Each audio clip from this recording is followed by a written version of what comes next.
settle in close, because this is a story about fireworks and foolishness, and the particular kind of silliness that comes from thinking too highly of yourself. Once upon a time, in a kingdom that smelled of pine trees and pastry, a young prince married a princess. She had traveled a very long way to be there, and she was lovely, and everyone agreed the whole affair was absolutely splendid. There were fountains and feasts and flowers tumbling from every windowsill. The palace glowed like a lantern hung in a dark wood. And that evening, as the stars came out one by one, the royal pyrotechnist himself arranged a magnificent display of fireworks along the garden wall. There were Catherine wheels and Roman candles and a golden rain that shimmered like something dreams are made of.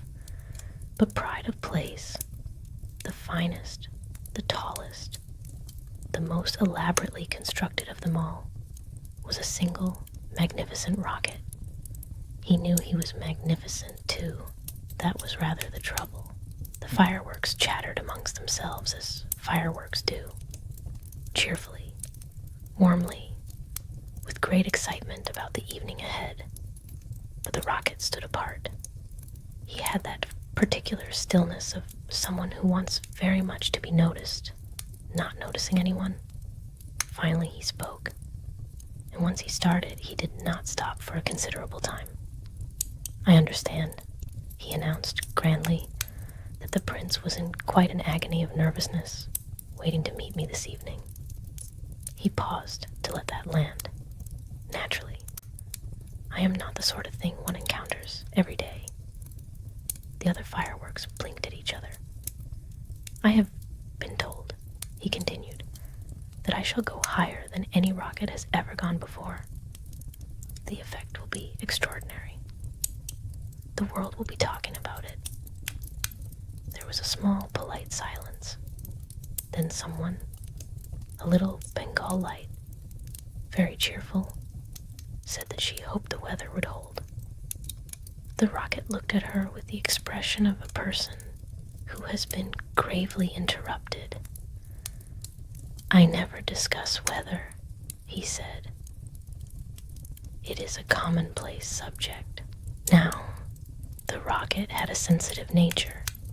He would tell you so himself, frequently and at length.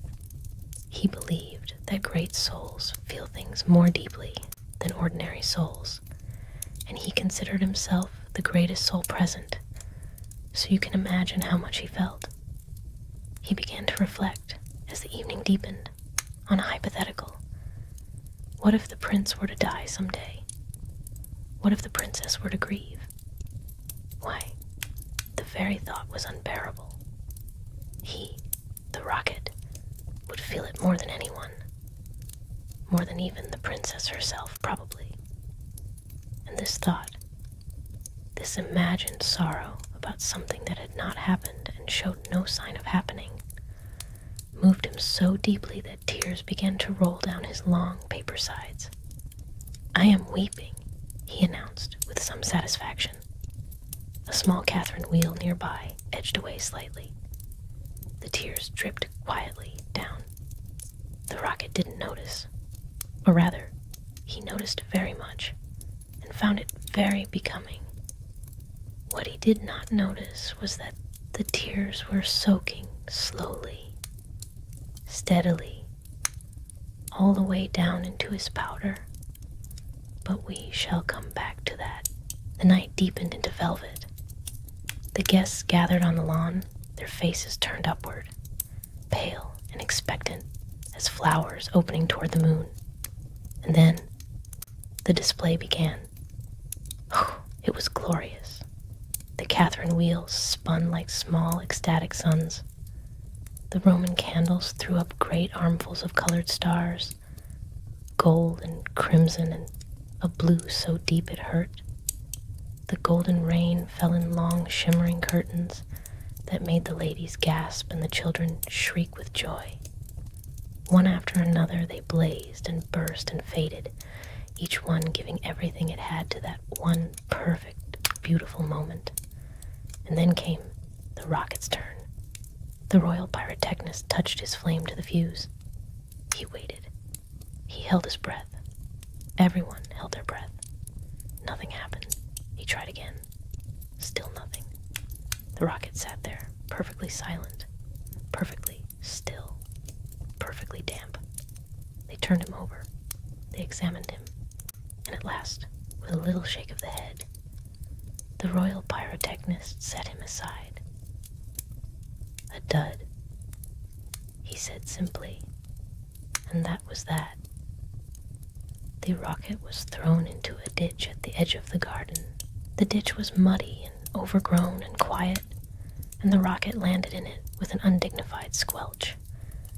But he recovered himself quickly. "This is clearly a mistake," he said to no one in particular. "I expect someone will come for me shortly." No one came, but a frog did appear, bubbling up from the water with wide, interested eyes. "Good evening," said the frog. The rocket launched immediately into a lengthy explanation of his own importance. The frog listened for a moment, then mentioned that he himself had quite a remarkable voice. The rocket ignored this completely and continued talking. A dragonfly came next, iridescent and quick, darting back and forth. The rocket attempted to explain the finer points of his construction. The dragonfly darted off. A duck waddled by and regarded him with one amber eye. "You talk a great deal," the duck observed. "I have a great deal to say," the rocket replied. The duck considered this. Then she walked on.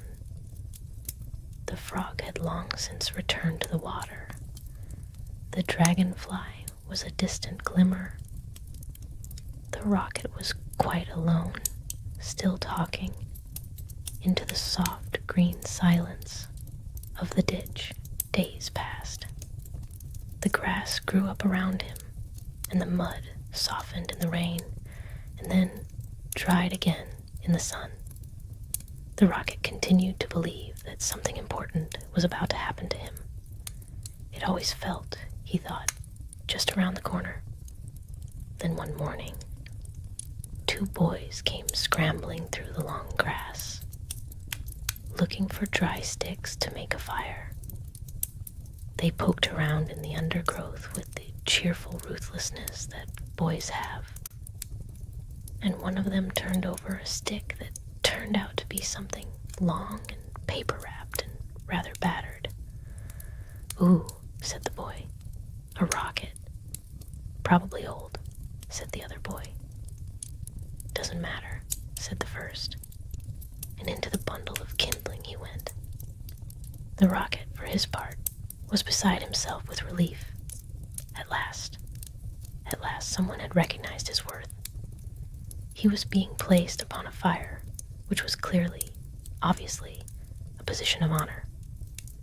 "This is more like it," he murmured to himself. "I always knew the right people would find me eventually. I am not the sort of thing that goes undiscovered for long." The boys struck their match, and the little fire began to catch and glow. The fire crackled and breathed upward.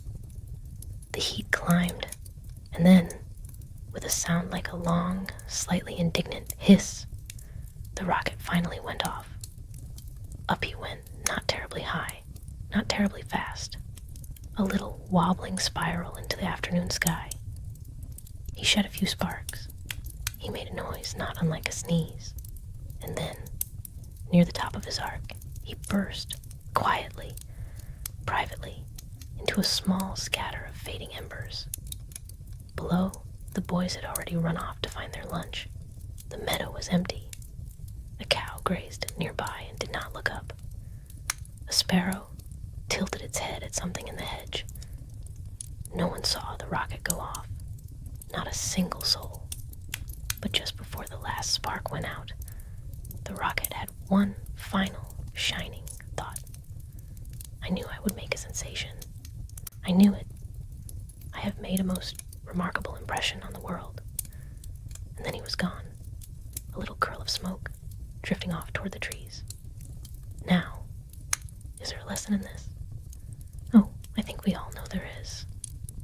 But the warmth of the fire is pleasant, isn't it? And some stories are simply worth the telling, just for the joy of them.